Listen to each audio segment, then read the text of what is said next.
Good evening, everyone. It is 9 p.m. on the dot, and it's time for another edition of Hope and Action Network's Friend of a Wounded Heart program.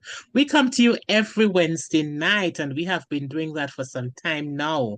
It is our pleasure to do this week after week, and I generally say that Wednesday is a hard day.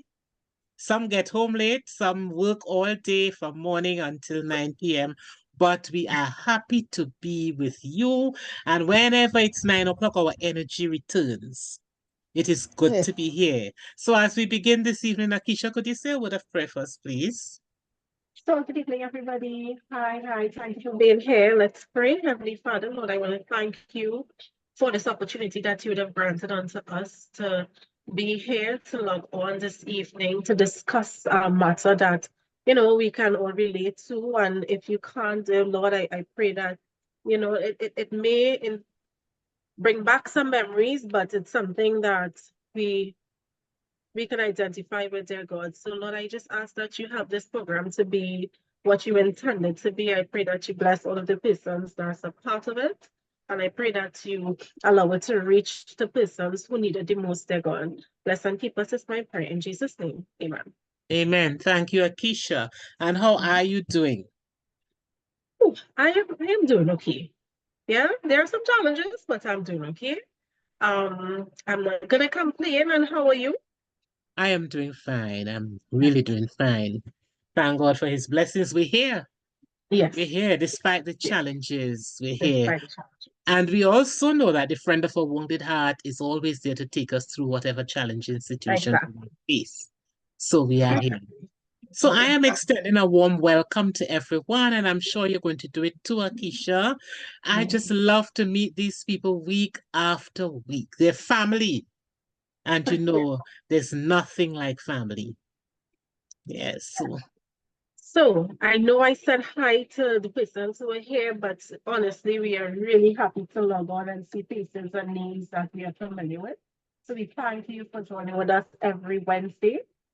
Remember to invite someone when you're coming, and remember, just in case, we come on every Wednesday via the very same login credentials you would have used tonight to log in. All right. Now, Open Action Network, why are we here? Why are we here doing this program, A Friend of a Wounded Heart? And on our banners, I don't have my banner this evening, but Dr. Wood has hers. On the banner, you would see Open Action Network. Yes, we are an NGO with a vision statement that reads, or a vision that reads, a better society built on strong foundation through the empowerment of everyone. We really do hope that at the end of each session that we do, that we are heading in the direction of really fulfilling that vision that we set for this organization, a Hope and Action Network. And this program, A Friend of a Wounded Heart, we are on session number 84. And through these 84 sessions, we really do hope that we are closer each program to that vision. Now, like I said, we are on our 84th session, which means 83 sessions would have already gone, and we are all recorded, all of our sessions. So you can view them on either Facebook or on YouTube. If you think you have missed one or two of these sessions, you can go. Now, last week we spoke about U1, where we dealt with e-commerce and online advertisements, where persons either scam persons through relationships or other means. And we saw that there are really deep and hurts that can come out of situations like these. So we need to be mindful, and especially for older persons, and when it comes to certain type of scams, we need to look out for them as well, because persons can really and truly be hurt from these type of things. On the week before, we spoke about Dance with My Father. Again, that was in line for Father's Day, where we honored the men of Hope and Action Network who supports us almost week after week. We have one or two of them that's always there, and those who are like silent viewers and listeners that we don't see, but we know are lending support. On June 5th, we talk about poverty is not hell. And everybody that came onto that session and spoke although they could have identified with poverty, nobody described it as hell. If you missed that, go back to see it because it will help us for this evening. On May 22nd, we looked at Bonnie and Clyde, where we had an inspector, I believe, came in and really elaborated to us about, crime and gender sometimes doesn't really play a significant, the difference doesn't play a significant role because women and men are both indulging in criminal activities. On May 15th, we spoke about home alone. If you live alone, even if you live with other persons, there are just some safety tips that you should encourage yourself to use to ensure that you are remaining safe. All right. So you can go back to view any of those sessions if you'd have missed them and the other sets as well. Now, this evening, we are going to talk about Poverty is Not Hell, Part 2. And I pass you back over to Dr. Ward, who will give us a little insight on this topic this evening. Thank you, Akeisha, for reminding us of what we've done so far. And as you recapped the sessions, I kept thinking that we need to really shorten some of the points and post them separately. Because for each session, we really had some very powerful points. So if someone cannot view the recording, they certainly can go and just look at the points and gain something from them. Yes, poverty is not hell too. And when we did part 1, we quoted a little from the Calypso, the Mighty Shadows, Poverty's Hell. And he said the angels are in paradise, and he spoke about a poor man living in a teeny-weeny hut, nothing, children hungry, nothing in the pot. He gone by the neighbor to beg some rice. The neighbor is under pressure because things are not nice. Poverty is hell. And we discussed poverty and the poverty we experienced, but we certainly did not think that we were in hell. We talked about some of the things that our parents did to ensure that we were fed, to ensure that we were clothed. But I felt that we needed a part 2 where we really need to drill down into some of the strategies that people can use. The Bible tells us the poor will always be with us. We will always have poor people. And we do not want anybody thinking that they're living in hell. There are some strategies that we can use whenever we find ourselves in difficult situations. And we are going to discuss some of those strategies this evening. So previously we discussed the harsh realities of poverty. The Mighty Shadow told us that it's hell, but our experiences demonstrate that it fuels resilience. It fuels determination to overcome adversity, and it fosters innovativeness. And we're going to focus on some of the innovativeness this evening. And we're saying that happiness does not come from having everything, but from making the best of what we have. Happiness is not having what we like. It's liking what we have. Being contented and striving to improve our situations. It's all about how we see ourselves. So we will discuss some strategies this week. And as I was surfing the internet, I came across a little writing from Moses Pastor Troy, and I cannot pronounce his surname. But he says, you went to a private school, I went to a public school, but we both ended up in the same high school. We both took the same course. I went to a state college and you went to an expensive private university, but we both ended up in the same workplace and received the same salary. You woke up from a soft bed. I woke up from the floor, but we both had a peaceful night's rest. Your outfits are all expensive. Mine are all simple and cheap, but we both still cover our nakedness. You ate fried rice and roasted chicken. I ate locally made food, but we both still ate to our satisfaction. You ride on your own car. I took the bus, but we still got to our various destinations. You may be reading this from your S9 or your Note 9 or iPhone 10.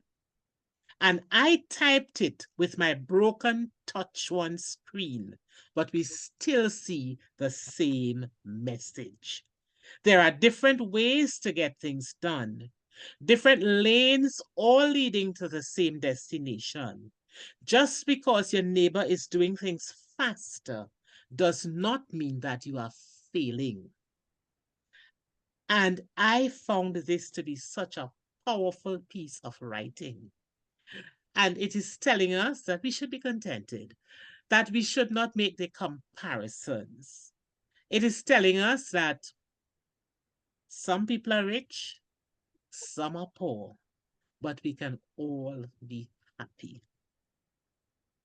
So this evening, we're going to look at some of the strategies that we can share with people, because we encounter people who think that they're poor and helpless and they're sad, and they feel that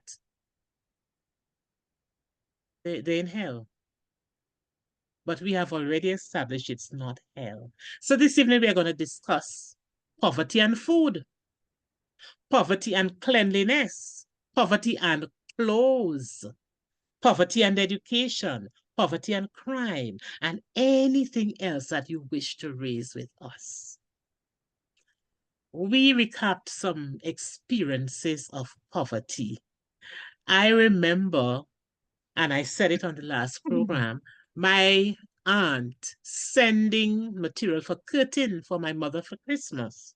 But my mother wanted to ensure that we had dresses. And so she used the curtain fabric and made beautiful dresses for her children. Such an industrious woman. She's 98 years old. And I am so proud of her and what she did for all of us. So she was poor, but she was also industrious. So let's talk about poverty and food. You know, sometimes people say they have nothing to cook. And when we listen to the calypso, yes, it says children hungry, nothing in the pot. And I want you to share some experiences of how your parents ensured, although things were low, a little bit of rice and whatever, some cassava, some banana. Share with us how they made it work. And Glenda, I want to call in here at this time to talk about poverty and food and how your mommy made things work, although things weren't so nice according to Shadow at that time. Well, good evening, everyone. We never went hungry one day.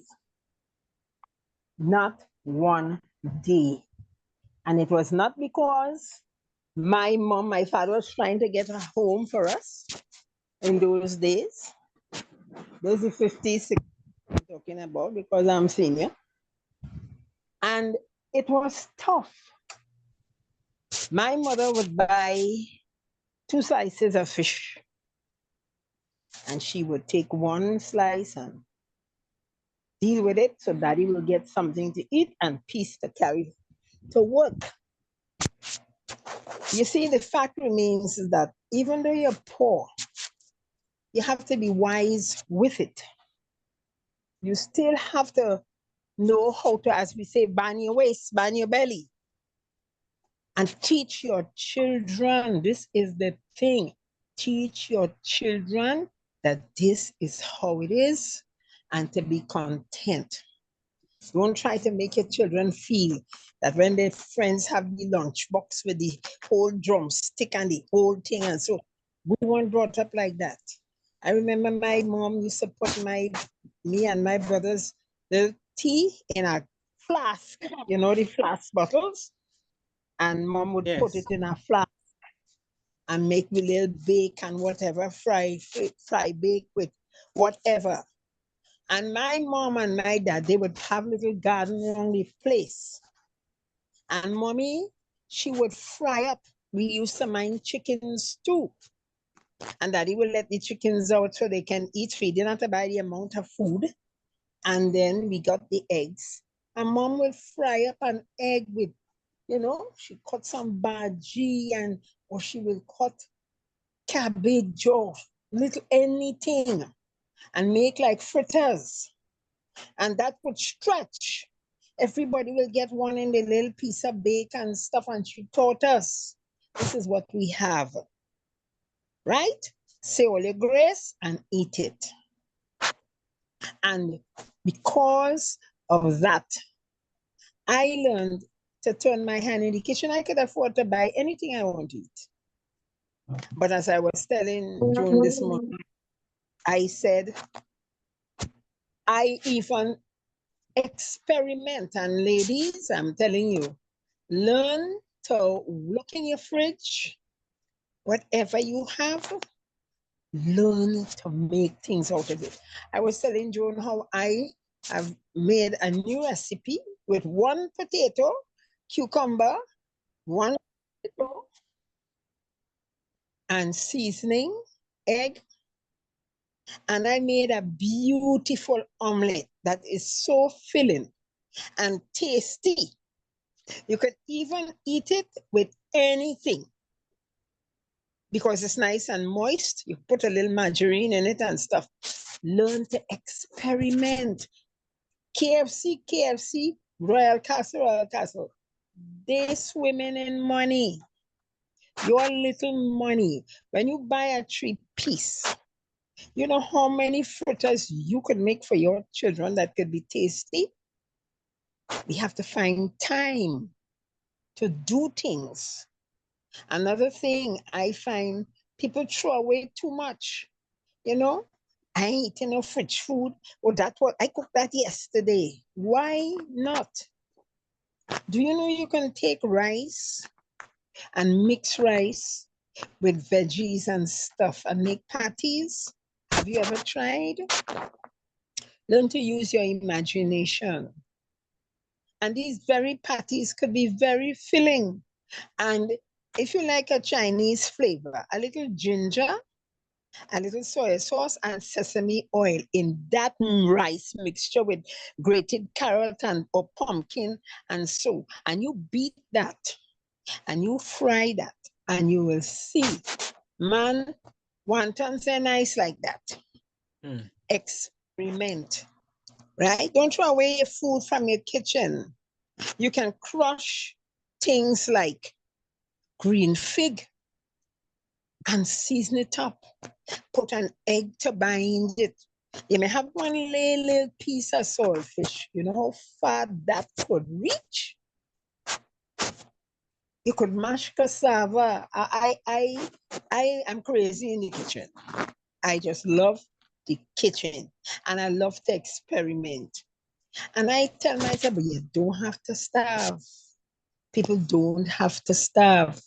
If you're innovative, a half dozen egg could feed your family for how long if you know what you're doing with it. Just use your mind. Everything can turn into a fritter. If you think about what you're doing, you have your little grind seasoning or you have your little fresh seasoning. You can put a little flour to bind up all the little veggies and stuff and put a little egg.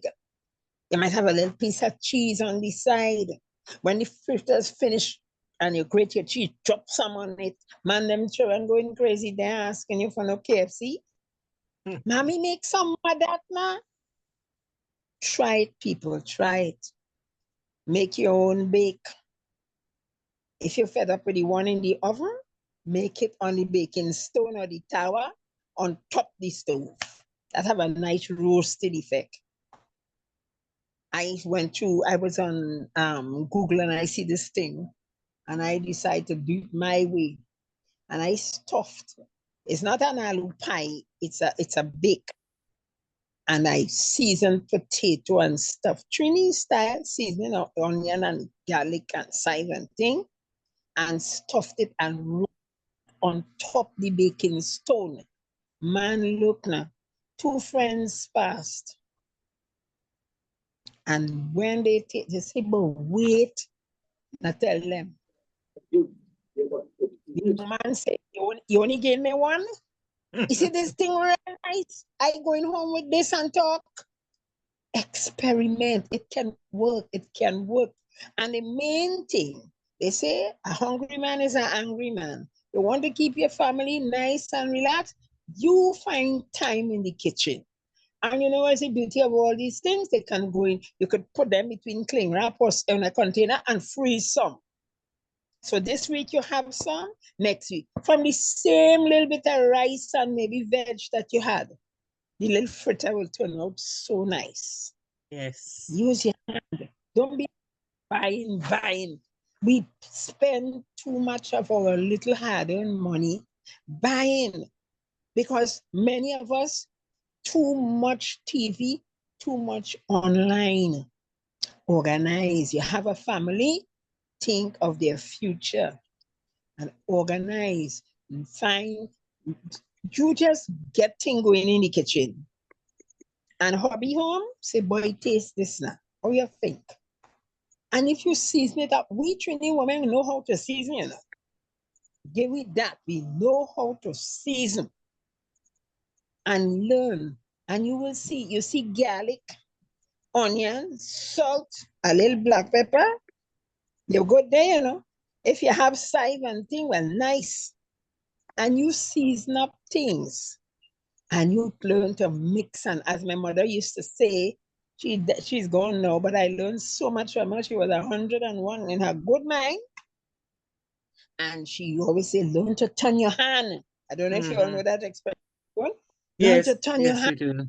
Mm-hmm. Woman, learn to turn your hand. And I learned to turn my hand, and it has been a blessing even unto today. I can always find something. Look, I get a hand of green fig early this week, and I done planning. I boil in. I don't like green fig, but I ain't throwing it away. I going to boil it, and when it hot, take the potato masher and mash it. And I'm going to season it up. And I'm going to put little jeera and little oriental thing in it. And of course, put my egg. That's your protein, you know. And bind it. And make a fritter. If you don't like fry, put it in the oven. You'd be surprised. You'd be surprised. So poverty does not, you don't have to watch KFC. And this one have the lunch box. And let me just drop something to you as a nurse. A lot of our young men with these big breasts. This morning we saw a young man, nice looking young man. He could wear a bra. This is literally so.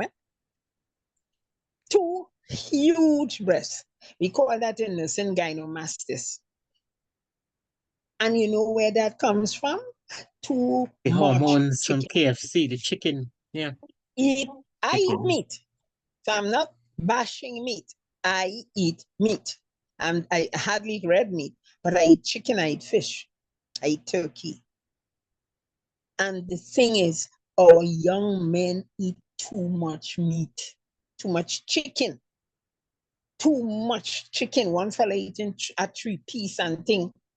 The estrogens they inject into the chicken for them to put on weight. And it's in the animal. So well, it's not an animal, it's a bird, actually. And we have to watch all these things. So if you make all your nice little things, the egg don't have the estrogen in it, so don't worry, right? But if you try, and you might be able to pull your little boys and girls and young ladies go into puberty very early because of the amount. You not have young ladies as young as 5 that go into puberty. That's not normal. It's the amount of meat eating. So, and then it can give men, breast cancer and all that, just like women. So you have to be careful. Learn to turn your hand in the kitchen, your paw, learn to turn your hand. Make sure you have garlic in your house, onion, some salt, and some black pepper, and you could make any pot talk. Yes, Glenda. So yes, I Right. want to jump in here. You spoke up about the egg and how your mother was able to stretch that egg. Well, I thought that when you fry an egg, you always had to put some flour and baking powder. That's what I thought growing up. At the time, I did not realize that my mother was stretching the egg with the flour and adding That's some right. baking powder for it to For it rise, to puff up. for it to Yep. puff up. And so that was Yeah. able, she had 8 children. And Right. so she was able to share for her 8 children. Now, she That's didn't have right. to run to the shop and buy. Of course, there was no KFC in those days. That's right. And when you spoke about seasoning, you don't even have to go and buy seasoning. A little Very flavor pepper. true. During COVID, I know that plants were given to people so that they could start their own gardens and so on. I wonder how many continued their gardens. Well, we could plant some flavor pepper. We could always have some chive. We could always have the bush seasoning in our yard. So we can pull those instead of going to buy a bottle of seasoning, because we don't even know what is in it. Exactly. I Get bought some a garlic. 3-pack. I bought a Some. 3-pack, Mhm. and I can't use it because I don't know what it doesn't smell right, and it costs a lot. So Yeah. you can plant any pan and bucket or posy and all. Long time people used to. Remember that, John? They plant their silent thing in old posy. For real? When they get a hole, they planting in it. Okay. And what I have found too is that people, I don't know if they're afraid, but it didn't matter where you live, Joan. And those who are on, it didn't matter where you live. If you have some old plastic buckets, you can plant tomatoes, you can plant pak choy, and those things are you're getting 3 for $1 the plants. I So didn't people plant are this complaining things are so expensive in the market. plant. Things are so, and something else too? People believe that they have to give their children grapes and apples and pear and plum, not the small plum we know on our local I tree. know, yes, And they yes. have to give them, what's the other thing? Kiwi and Yeah. strawberry and so on. So people want to go to Price Mart or the market Yeah. and purchase all these things when we have mango, banana, Chenet, chenet, banana, pawpaw, oh, pomsite. tamarack, pomsite, cashew, Listen, sour there is cherry never that a is time so we don't have rich, food. guava, That's all right. those fruits. We should There's not sit never back a and say time. poverty is hell when we have all those fruits around We us. have and you know what people must know? We live in the Caribbean, and God knows the fruit that we need in the Caribbean. A lot of, look, the other day I was reading something. There was a notice that certain apples, if you see certain stickers on certain apples, is this wrong or that spray and that kind of thing. What are you putting your children through those things for? Give them the local fruit. But again, social media has made people feel you have to eat this and you have to eat that. Why do you have to? All you have to do, make sure your children have fruit. Any fruit. I mean, I'll draw a line. Little ones with chenet. I'm very, very wary of giving No, we're not supposed to children give that to them. No. chenet. Because too many little ones have stiffened out in the hospital and you balling with the mother. Because it ain't easy to watch a child die. So leave the chenet out for small children. But there's so many, look now, it have mangoes like that. Not everybody like mangoes, Abby's But saying they say tamarack, pomsite, yellow plum, red plum, that's sapodilla, right. kaimit. So many fruits around us. We are Caribbean people. She's But we correct. She's believe that correct. we have to purchase the apples and grapes and so on to put into the lunch kits. Yeah, but Joan, Mandarin, all of those not things. cutting you, Joan. Do you know you could be getting 3,000, let's say 3,000 a month.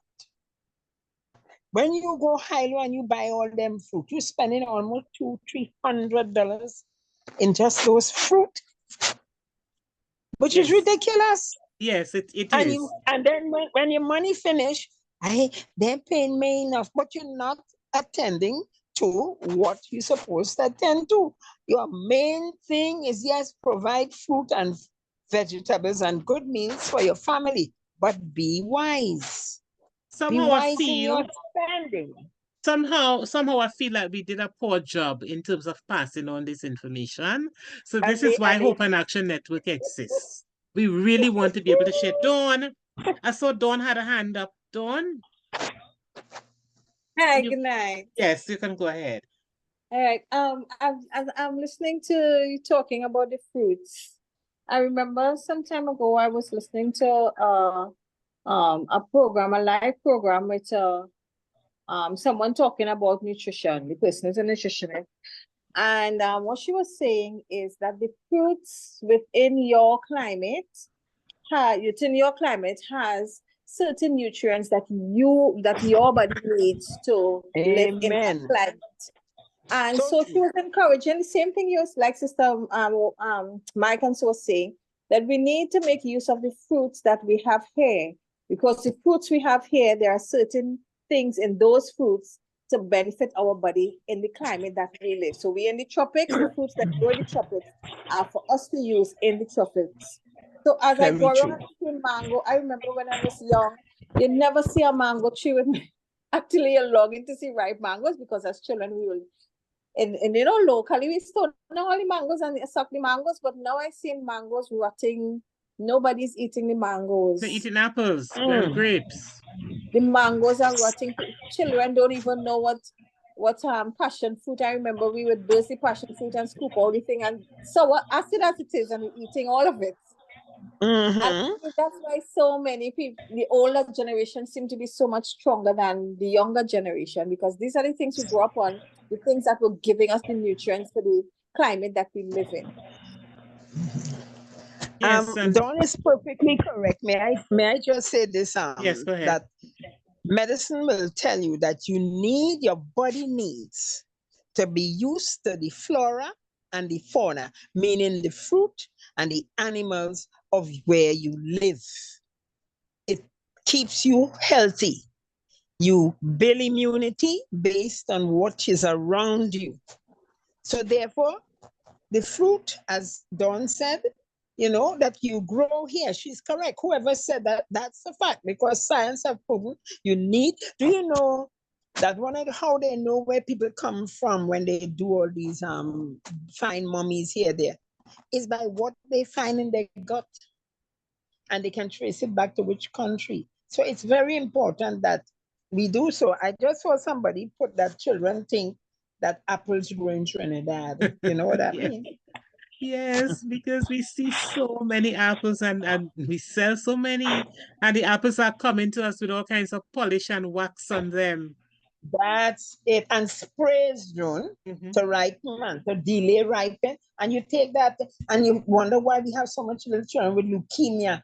It is what we are eating. So yes, some people will be of lesser means, but we want people to understand that you do not have to stretch yourself beyond your means to purchase things that you don't have to purchase. When God has provided so many things around us, there's so many things that we need. Yes, and you see peas, split peas, black eye, body, pink beans, whatever else we have. I find that we can purchase peas, dried peas, for a small amount of money, and you cook that up with some rice, put some coconut milk in it, season it up nicely, and you can have a meal. Long Make ago, patty behind too, every June, for them to house, put in their bread to go to school. you could find, yes, and you could find dasheen bush long ago behind every house. Now we go to the market to purchase it, to purchase 6 leaves for how much money? Okra, according to those people, chuck 2 okra in the yard, so you get That's something. right. Plant That's some right. pumpkin, squash around the house. There's so many things that can be grown around the house. True. So that we could And eat. Poverty if I is may not say, hell. if I You may could go to say, the same market where they're selling the pumpkin and beg for some seeds and plant them. yes, well said. Well said. And You do have you the know you could, flavor if you have a peppers little pen, tie your and some cucumber little vine and your thing. body and thing onto the fence. If you have one, stick to stick, as you say, Joan, stick to stick, and you could grow body and sim and all that you could grow. Yes, yes. I brought and if you really want to eat grapes, we can grow grapes in Trinidad and Tobago. I brought down 3 All right. plants for my son yesterday or the day before when I came down yesterday. So he's to collect them and to plant them on his fence so that he can get grapes. There you go. Plant the other stuff as well. Plant a little banana in the yard. Plant a pumpkin. We have some short trees you can plant and you can get stuff. So we can continue to share these tips for people. And when you cook the rice, you cook too much rice today and you eat some more rice from that rice tomorrow, the next day you could make some rice porridge. If you're tired eating the rice. That's what my mother did. So that leftover rice, she would boil it, spice it up, and so on. Make some rice porridge. Stop throwing away food. Some people throw away food and say they can't eat fridge food. Some people don't even know that they're eating fridge food, actually. Some husbands say they don't eat fridge food, and they don't even know that they're eating fridge food sometimes. Eh, Glenda? Yes, ma'am. my mom, daddy used to say he don't want no fridge food. I was giving you the joke. And my mom's tell me, oh yeah, let your father wait there. You think I throwing away thing? And then he gave me a specific amount of money, as you know, they would give, had to last for the month. So she had to make sure we had food. What was left, she had all her little containers. You know, this long time it was whatever little plastic you get here and throwing away, nothing in plastic. And she put them to the back of the fridge. And the next day, when he coming home from work, mommy put it in what they will say rice strainer. We say colander now, over boiling water. That rice steaming hot. Like new rice. Cooked today. And that rice could be from Monday and eating it Wednesday. You don't have to throw it away. That's right. No, we shouldn't throw away food and then complain that things are so hard. So we've talked a little bit about food and how we can stretch it, share, mix it, fix it in different ways so that, we will enjoy it. Whatever little we have, we can make a meal out of it. And Glenda, I heard you talk about your mommy buying 2 slices of fish and sharing it for the family. Now some people want to go to KFC and buy 2 slices of fish for just one person to have as a meal. Some people who we know look at the cost aren't working. We see them in KFC lines buying. Flour could be stretched, banana, cassava, all those things, cassava bread. Maybe we have to teach people to make those things again, Bishop Charles? Maybe we need to get back to making those things and showing people how to make those things rather than going to purchase some of those soft bread in the store. I don't want to call any brands because that can get into trouble for that. But we can do our own thing and ensure that our family is fed. I want to move on. Preservatives and flour that they use. Yes. You find bread can last 3-4 weeks. It won't even get a because of the preservatives, and that is going into your body. Yeah. So we have to watch those things. Yeah. That's right. Yeah. So I want to move on to poverty and cleanliness. Some people believe that because you're poor, you have to live in a dirty house. That is not so. That is not so. When we talked about poverty a couple of weeks ago, I think I asked somebody what kind of tiles were on the floor of their house. There were no tiles. The kitchen was dirt floor in many instances.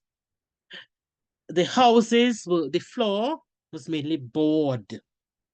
But our parents knew how to keep those things clean when they scrubbed that floor and scrubbed the step and used a coconut broom and swept the yard. Yes, coconut husk is what they would have used. You know, they never purchased all those chemicals and so on to scrub and clean and shine.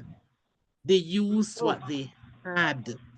Blue Could soap. barely buy food. They can't go out to buy chemicals to do those things. They kept the surroundings clean. So sometimes when we see these things on social media, yes, we know that people are living in poverty, but people do not have to live in nastiness. So that's another thing that we have to teach people, how to keep their surroundings clean, how to keep their clothes clean.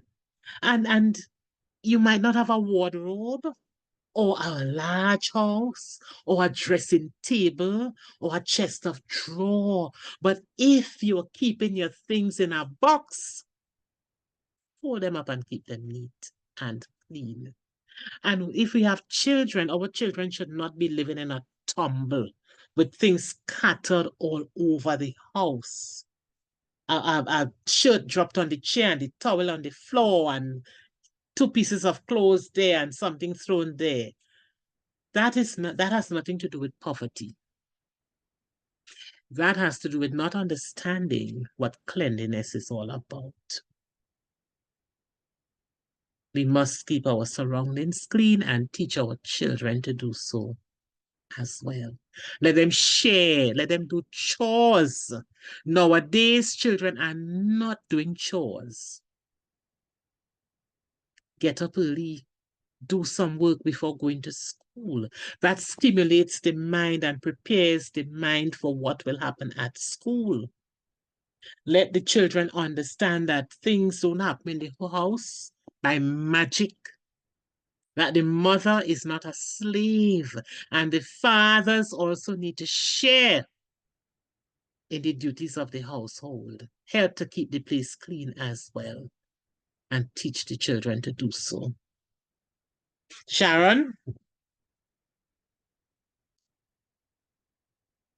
Marjorie, it's nice to see you back. We were grieving for you. Welcome back. Would anybody like to? Yes, Sharon. Missing you. Yes, we miss you too. I thought you would want to say something here because you have the opportunity to see so many things. I'm enjoying the show. I'm enjoying the show. Good, Marjorie. Good, Marjorie.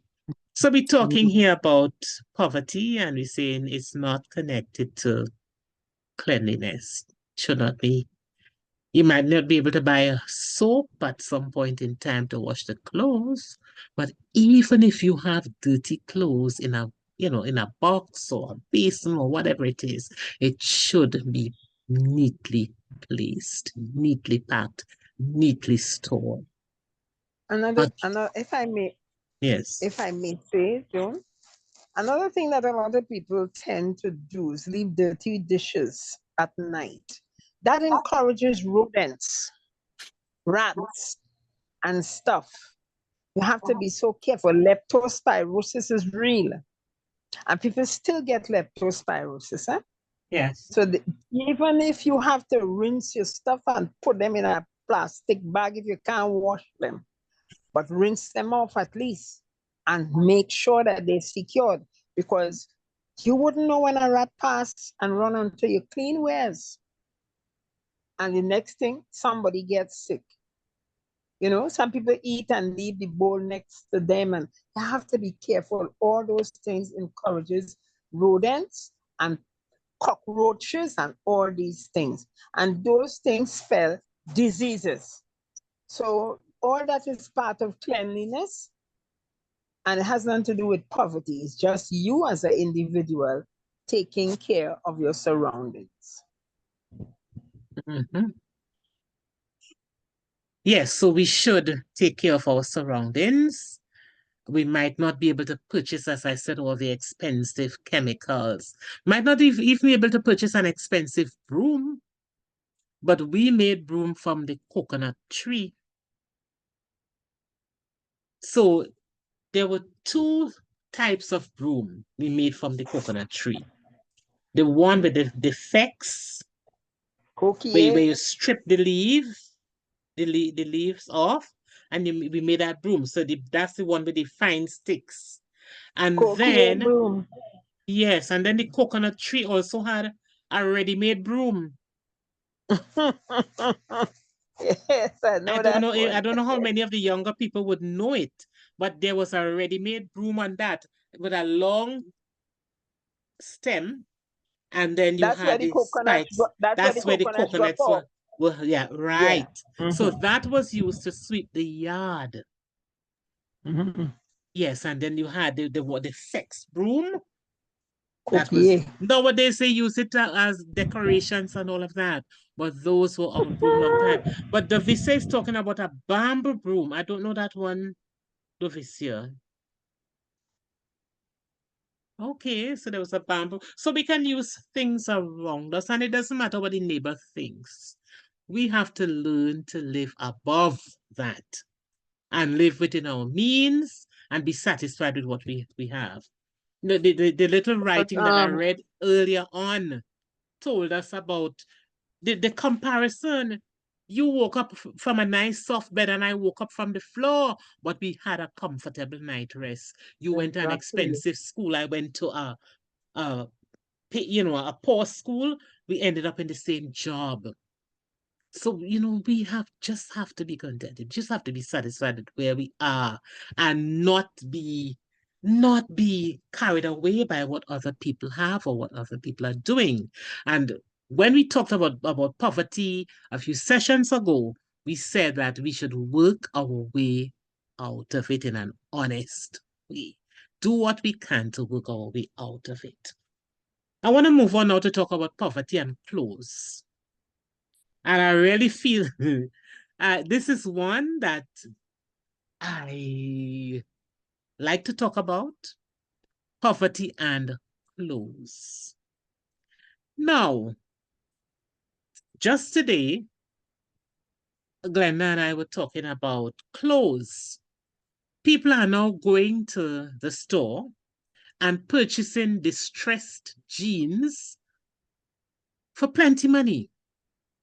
Boyfriend jeans, they call him. They call distressed jeans. Yeah, you call them what? Boyfriend jeans.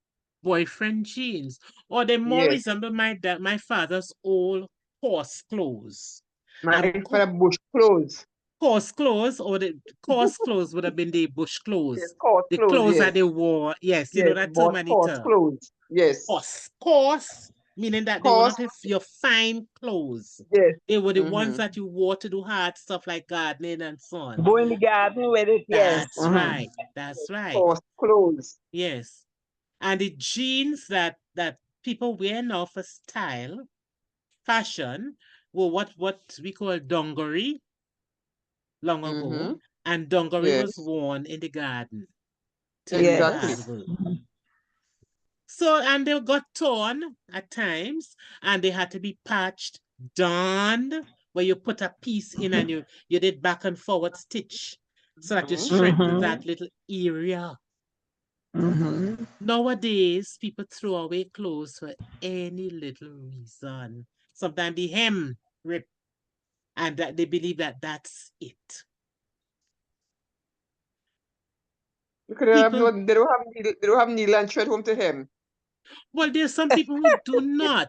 And I remember I had a friend who had a zipper. Her zipper broke on about 2 of her dresses. And she was saying, I have to bring them for you to put a zip on for me. And I said, you're going to bring the zips, and I'll show you what to do. Exactly. And they never came. Because you have to do it. Listen, we're talking about poverty being hell. We really have to get up and get back to doing some of the things that we as older ones would have seen our mothers doing long ago. Clothes are expensive, yet people want to run down the fashion. And when the thing goes out of fashion, poverty is hell, but they throw it aside and get what else is in fashion.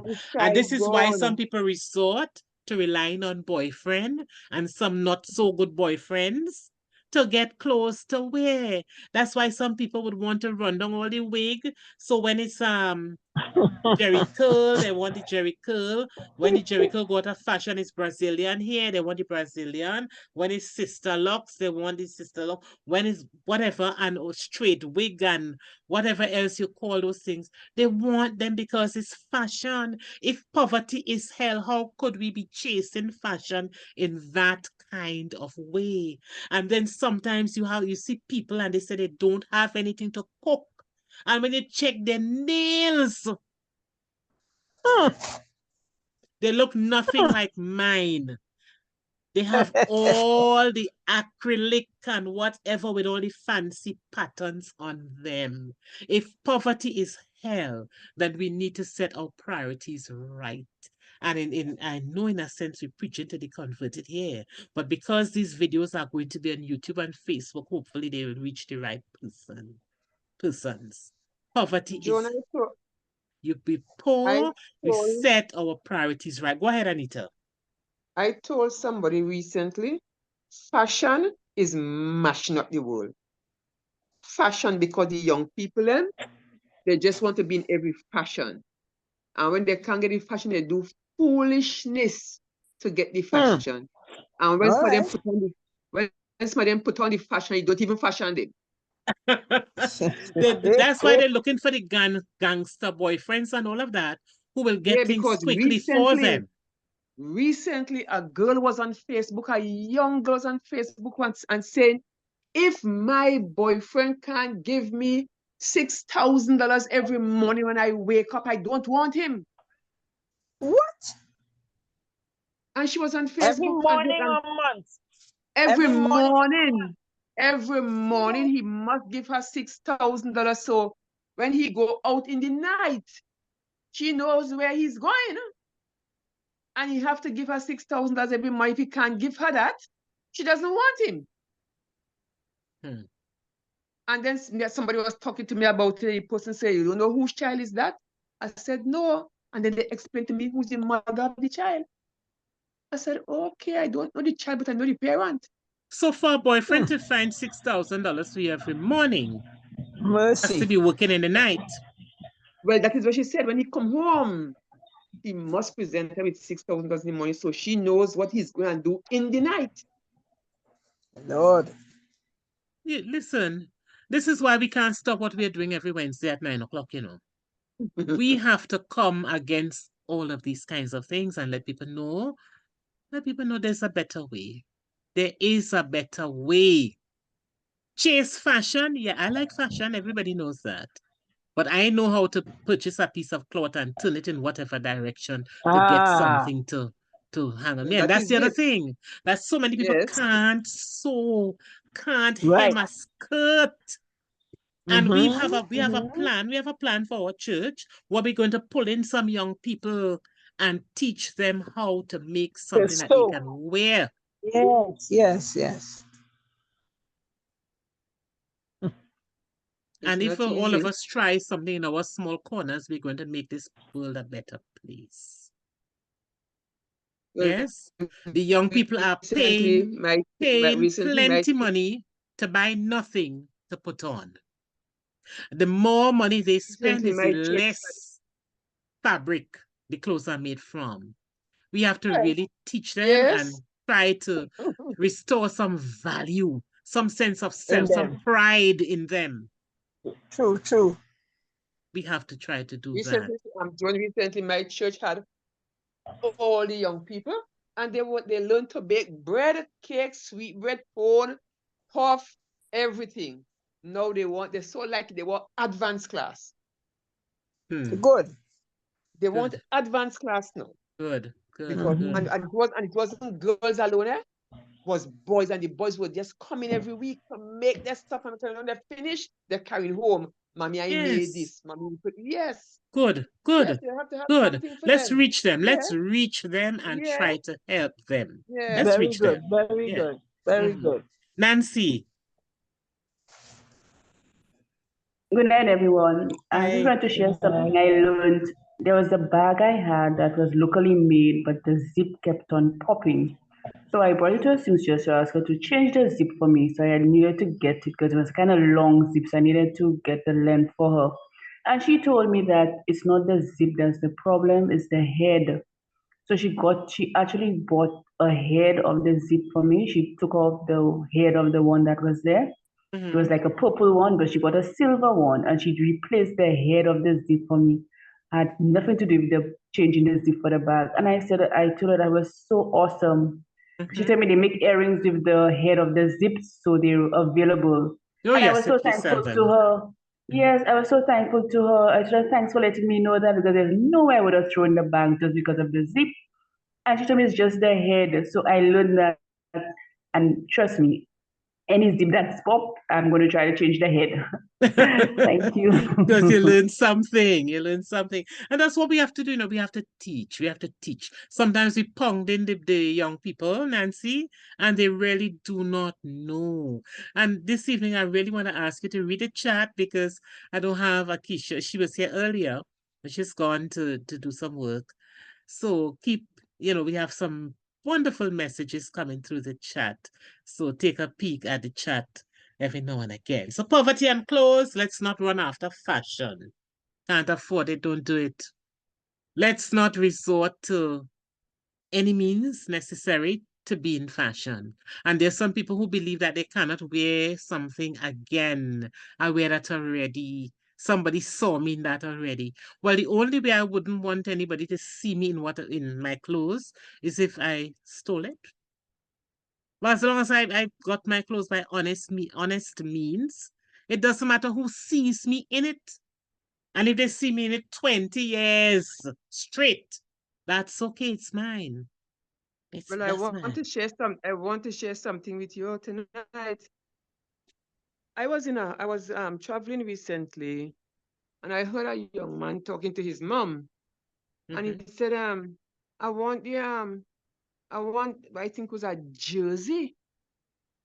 And she said, but you could wear back the one we have. He said, no, wear it again. I wear it again. I just wear that. So I'm forever saying, I said, but if he wear a jersey, why he wouldn't wear the jersey again?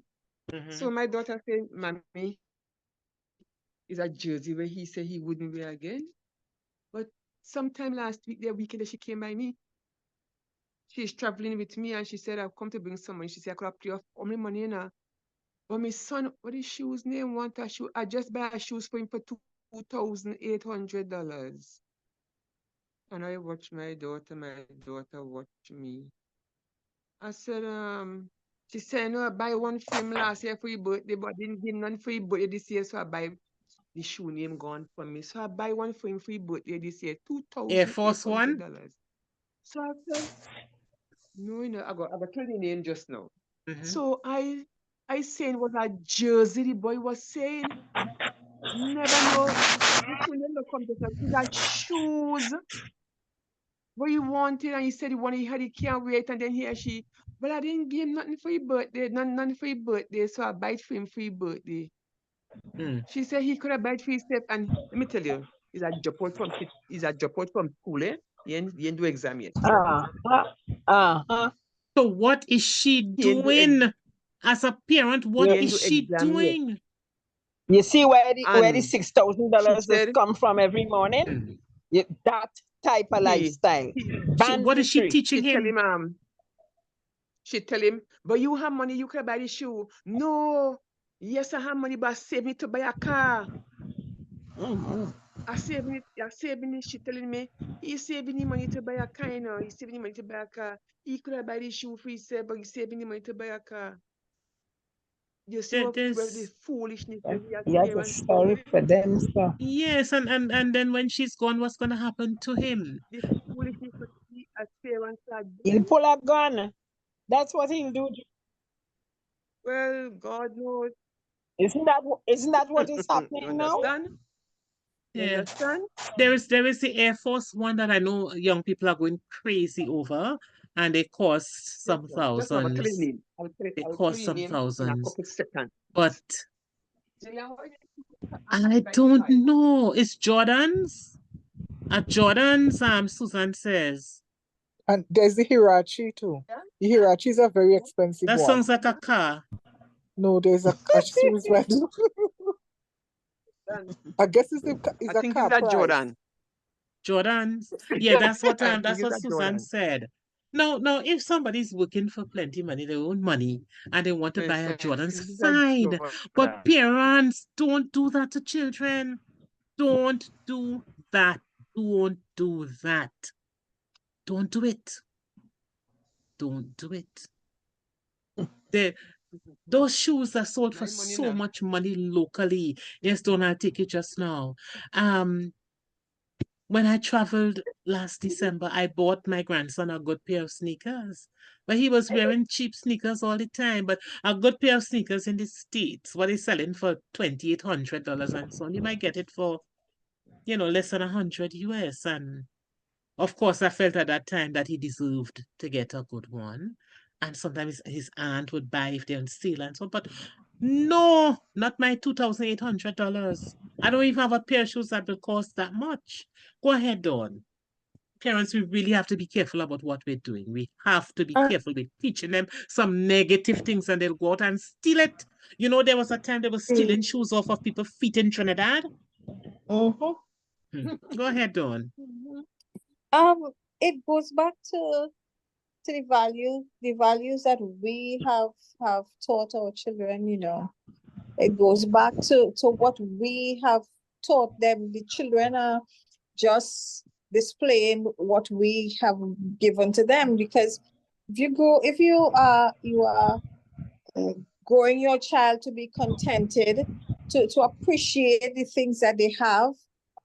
Very true. They may have something that they want, and one of the things that we see it all the time, that a child, as parents, we think that saying no is neglecting your child or whatever, and we don't teach our children. We don't say no. So once they want something, we get it for them. Even if we have to sell our souls to get it, we get it for them because that's what they want.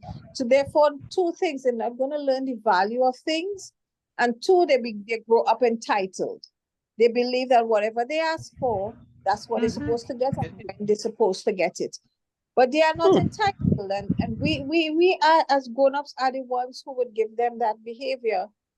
We would make them, because we don't have, but we will do whatever to give them. We're not saying, well, listen, okay, yes, I know you would need a shoe, but I'm not able to do it now. You will hold on with that one for a little while. And when they do get it, they would appreciate it when they do get it. But if we just give them anything they want anytime, and then we make excuses, then we are the ones who are making the monsters. We are the ones. And so many parents we have, some of them get to the point of being afraid of the children. You're afraid of saying no, because when they were small, like 2 and 3, we gave them the habit of just catering everything and just giving them. When we grew up, I remember mommy buy and it passed down.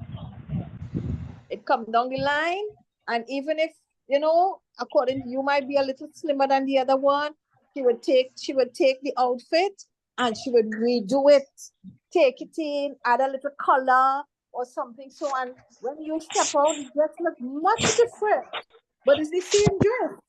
Okay. The same dress, she would look different. And I remember there were folks with mommy stuff to us, but she would never just dress us in it and wear it however hang it swing. Never did that.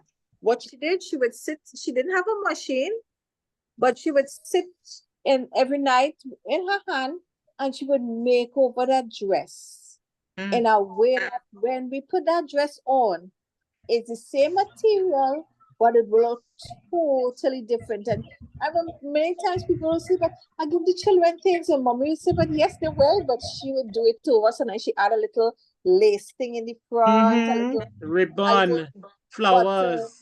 Yeah. Ribbon, she put a different color. She would, if it have a straight sleeve, she might make it into a puff sleeve, And at the end of the day, we always have something looking nice. But as parents now, we just we are teaching our children to be discontented, and that's what we would get: children demanding and feeling entitled. And if you didn't give them, then somebody else has to give them, because that's their right to get whatever they want. And We have made those monsters, and we have to take responsibility for creating those monsters. That's straight talk there, Dawn. Indeed. Thank you so much. Yes, and we have to teach them there's more to life than a pair of, well, Jordan seemed to be the culprit. I saw Marjorie said it's the Air Jordan. Air Jordan. We have to teach them there's more to life than an expensive pair of shoes or jersey and so on. My last son began to get expensive things after he had a career. Yeah. Teacher, you buy something that looks good, that is durable, but not the thousands of dollars on those things. And then they want everyone that comes in fashion. I saw on Facebook once a young man. Of course, it was staged, but it is a powerful lesson all the same. Young man lying on an old mattress on the floor, a cutlass next to him. In fact, he was holding the cutlass. Why was he lying there on his mattress holding the cutlass? Because lined up around his old dirty sponge were several pairs of brand name shoes, and he was afraid that somebody would come to steal them, so he was guarding them with his cutlass. It tells us where our values lie. You're lying on a piece of sponge. You don't have a bed. And one pair of those could buy a bed. We have to be careful about what we teach people. Buy clothes, buy durable clothes. You're poor, you're complaining, you don't have. The government not doing this, government not helping poor people. But sometimes poor people are not helping themselves because their priorities are misplaced. Dawn, is it a new hand or the old hand? Sorry, I need to take it down. Sorry. Okay. All right. And then poverty and education. Well, we all know that education is the way out. Education is the vehicle. And when I say education, I am not limiting education to obtaining a university degree. Whatever we learn that is useful for us, that's what I'm talking about. So if you have to learn to be a mason, a carpenter, and those are the people who make the money, eh?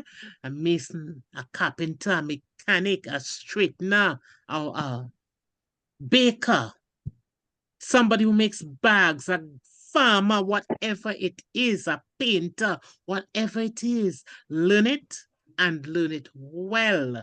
Try to learn something. There are many, many successful people who have come out of very poor households because their parents valued education. So we're calling on people who are complaining that poverty is hell to value education. Ensure that your children are educated. Ensure that you show an interest in their education. Show an interest. They come home with the books. You don't have to understand a thing that's in those books. You might not be able to read what's there. Still open the bag.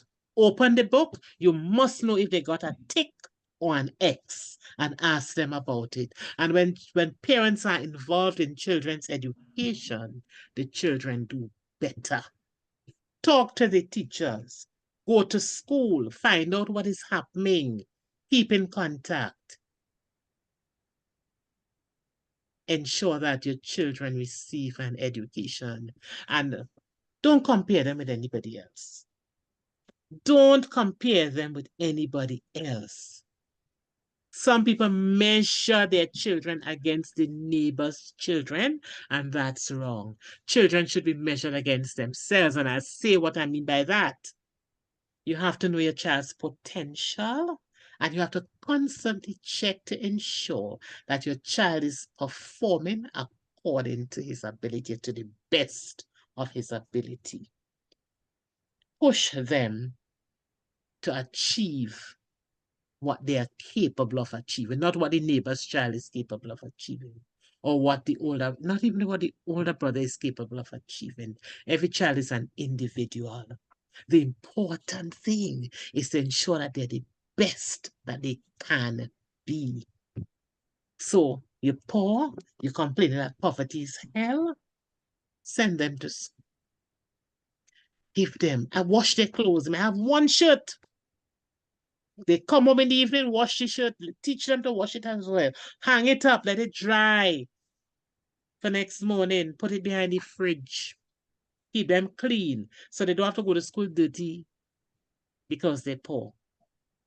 Comb the hair nice, twist it, do whatever, fix it up nicely. Let them look good, wash the socks, scrub the shoes on weekends, and let them go out there looking neat and clean. Well, this morning, Joan and members, I had a task. I was in my yard and I saw a little girl going to school. And I called her, I said, hello, hello, hello. You say you're going to school with your hair? This time, mommy, well dressed and going to work. I said, why are you going to school if you see the little child head? I said, come. Come, let me comb your hair. You can't go to school like that. And I called her. I told my granddaughter, I said, comb the hair for me. She said, Granny, I have your nails, a carpet. I said, come, give me the comb.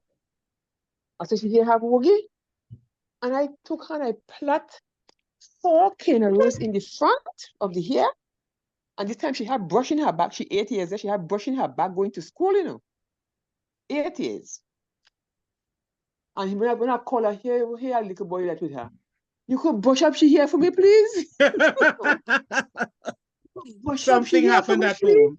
Something happened, Anita. So I just called her and I sat was in front and the boogies went in the back and go to school looking like that. I could not have done that. I would not be comfortable. Anita and I are on the platform. And Anita and I worked it together. And you all know the reason why our school had ironing board, iron, washing machine, I tell shampoo, comb, everything. Comb. Everything. Because, you know, some of the things that we had to do. When Miss Anne took those shirts and washed them, really washed them, her white looked white. When she ironed, no. Principal rebuked me for that, you know. A principal rebuked me for that morning. When the child come to school and I watched the little boy, I said, no, you can't go and stand in front of a teacher, man. No way. I took the child, you stay inside there. I beat him. I took it, I put it in the dryer, and I dry it, and I went and iron it, and I grease him down, and I fix him up. And somebody who left him there the morning, when they came at during the day, they saw him. They said, oh, your clothes clean and iron down, so your skin so clean. You didn't come to school so this morning? And the principal, I said, I obeyed him. And the principal rebuked me for doing that. Don't do that. Don't do that. You're encouraging the parents to be so. This time the boy had no mommy. His mommy was killed. He have no mommy. He living with a daddy who don't really didn't understand. Have enough thing to think. So I did that for the boy. And she was like, don't do it again. But I would not do it again if I didn't have 2 hands and didn't have eyes. I couldn't sit down and let that boy go in front of her. I said, you can't go in front of a teacher, so man. And I said, and I told some of the teachers there, I said this why I said, when Miss Bob was my principal, we were happy to do that. Iron school skirts, iron blouse, bathe them, comb their hair, wash their clothes, everything. And they're going home clean the evening. I said, how I could I come to school and sit down in front of a teacher smelling so bad and then you have to talk about him. You start to talk about him and talk about his parents when you could have done it and have him spelling properly. Yeah, Anita, if we could help somebody as we pass along. Do that at all. Yeah, our living wouldn't be in vain. But exactly. Yeah, that daddy would have needed some help, some little ideas too as to how to care for the child. He needed help. Yeah. And of course he would have been thankful that you would have done that. Exactly. All right. So the last thing that we touch on is poverty and crime. And we have discussed before, that poverty does not mean that you have to get yourself into crime, stealing and killing and robbing and being dishonest. You don't have to go to a supermarket and steal something to feed your children. There are people who are willing to help. There are churches, there are organizations that are willing to help, because sometimes you'll find yourself in a position where there's nothing to give to the children. I remember being in a supermarket in the US, and a gentleman came in and stuffed something in his coat, and the thing fell out, And I turned away because I didn't want him to realize that I saw what was taking place. We don't have to steal. We don't have to steal. There are people who can help. But we should be honest about even seeking help, because there's some people who lie and scheme and so on to get help, to do things that they just, yeah. We have to also be very careful about the ones who are out there on drugs, who come with stories. Yesterday morning, as I was driving onto the port, there was a young man who came to say to me that he needed help. He said he and his sister got put out of where they were living, and they were trying to get money to pay transportation to go to Mount St. George by their aunt. And I looked at him and he said, Mount St. George is the next village to here. I said, okay, he probably doesn't know that I'm a Tobagonian, and I know Mount St. George is not the next village to here. So I looked at him and said, it's not the next village to here. There are villages between Scarborough and Mount St. George. And he went on to say he really needed the money to go up there, and a long story. So there are those who come with lies and long stories, but there are those who are in need, and it's easy to find out who has a genuine need. And when we reach out to help people, we really need to teach them to fish rather than just sharing them fish, because that fish would feed them for a day. But when we teach them how to fish, do things, teach them, so I always use the bottled water, because I find that's an easy way to make some money. 1 case of water. When you sell 1 case, you could go back and buy 5 cases and sell and make some money. There are always honest things that people can do to make money. Crime does not pay. It does not pay. And we have to ensure that we teach our children that they can work their way honestly out of negative situations. Some people use their children to beg, use their children out there to scheme, use their children out there even to steal. And that is wrong. What we're building is negative behaviors in our children, and we need to teach them what is right. So we can feed ourselves even though we are poor. We can use innovative means. We can be clean even though we are poor. We can wear clothes, and nothing is wrong with washing and wearing the same thing again. It's yours, even though you're poor. And for the people who are poor, when people share clothes with them, they need to care those clothes. They need to wear them. Sometimes they take them and they sell them and give them away and so on. When people try to help, you have to be really thankful for what you get, what you receive. We talked about poverty and education. You can work your way out of poverty through education. And we're not narrowing education to university education, but we said whatever a person has the ability to learn. Could be an artist, could be an athlete, a good runner, and you're poor, run the best that you can, and somebody will eventually help you through, and you could become as rich as some of our famous athletes. Do not get into crime. Poverty is a reality, but we can live. We can take steps to improve our situation. Most importantly, we can help each other, and we must respect each other.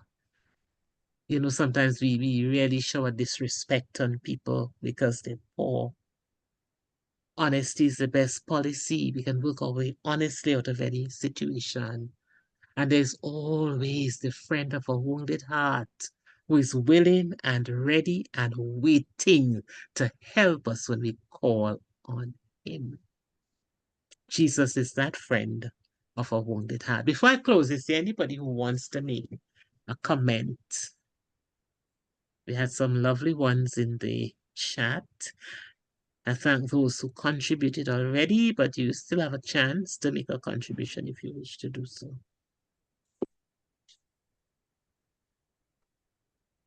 All right, then I thank you all. Yeah, Rebecca is supporting me. Yeah, you're making big profit off water, man. Water could make money. Please, I thank you all. Abby, you wanted to say something? Yes, go ahead. I fell off while I had joined. Well, I was at the church, and then I keep on the way home, so I fell off. So I just got home, so I joined, hoping that I would catch the end of it. I just want to say this was really amazing session, and I loved the contributions that I would have heard previously, and they were so uplifting. And you hear some of the older people say, when you hear, not just like on this forum, but on other forums, you hear people say, in growing up, they had it tough, it was rough, and people would say that you're poor, but you never realized they were poor because what they had was such community and love and caring demonstrated that they didn't even realize they didn't have much. Everybody seemed to be satisfied. That came out in our session, our previous session. Yes. Okay, well, I missed the one last week because of, as you know. So, these things are such rich. I see right now, the younger generation miss that because I think as parents, sometimes we tend to provide everything that they need, and it's so much that there is no lack or no want for them. And it's easy to be nonchalant and careless with stuff and that kind of thing. And you think that material things are everything. Yes. Whereas it's really relational and relationships that really carry the value and the treasures in this life. So maybe everyone may not have the same bank account levels, but at the end of the day, once you have that family input, that joy, that laughter, that fun, that siblings and children and parents have, I think you are rich beyond even the cash in the bank. So, and let us continue to promote our local country, local things. Why is it that is only when the IMF comes in here, we recognize how creative and talented we are as a people. Yes. And that we have so many local things that we can use instead of spending all this forex to purchase all these foreign things that we see on television that we feel we cannot live without, but makes no sense or contributes nothing to our health in a positive way, while what we have here locally goes to waste. Great. Thank you for another beautiful session tonight. I thoroughly enjoyed it. Thank you, Abby. Thanks for joining. Oh, yeah. Yes, Rebecca. Rebecca. Hi, good night. So I didn't get the first session, the part 1, right? But when you were talking just now about giving our children all the gadgets, I'm thinking sometimes we give them so many things they can't even function. If they don't have it, for example, I told my sister the other day, I said, do your children know how to wash clothes with their hand? And she said, it's true. I said, you need to teach them that, because suppose electricity goes, are they going to say that they can't go here or go there because they don't know how to wash clothes with their hands? So even though we have all those things, they need to be able to function without it. Yes, those things come in very handy, but you need to know, what do you do if you don't have it? And I remember talking to a student in school, and he was telling me something about the washing machine went down home. And he said he put the clothes, he took a bucket, put soap water in it, put the clothes and spin it in one direction and then spin it in the next direction. He said that's about 5 minutes. And then when he took it out, he rinsed it and he dried it, and he didn't find it was looking clean.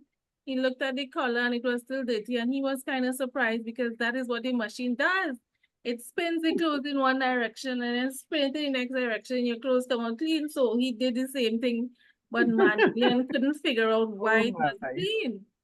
So sometimes, we're trying to, yes, we have all these things, they're nice and convenient, but can they function? Can we function in the event of a current outage or anything like that? I think it's really important that we know how to get back to basics when the time calls for it. Life skills, yes. Going back to basics. All right. Thanks for that topic. I'll add it to my list. Going back to basics. And we're going to talk about some of those old-time things that we would have done. Thank you, Rebecca. Yeah, we spoil them, They can't function when anything goes off, stops working. They just can't function. So we have to be careful about how we educate our children, teach them to do things. You go to take a shower, wash your little clothes there while you're there. Yeah, but they pile up everything to put into the washing machine. Yeah, we have to, thanks for that contribution. It's good, it's important, Next week, our topic is Watch Out, My Children. And I think we have about 3 different sessions. One having to do with drugs and alcohol. One having to do with sex and being touched and groomed and so on. We want the children on. So I want you to invite young people and children to log on. School is going to be closed. And so they could stay up a little longer and listen into the sessions that we're going to have coming up. And then I want to follow up with another one. So it's vacation time, and I really want us to focus a little bit on our children, talk directly to them, and teach them some powerful things. Every week, we use the same credentials, so we can log on to Hope and Action Network's Friend of a Wounded Heart program.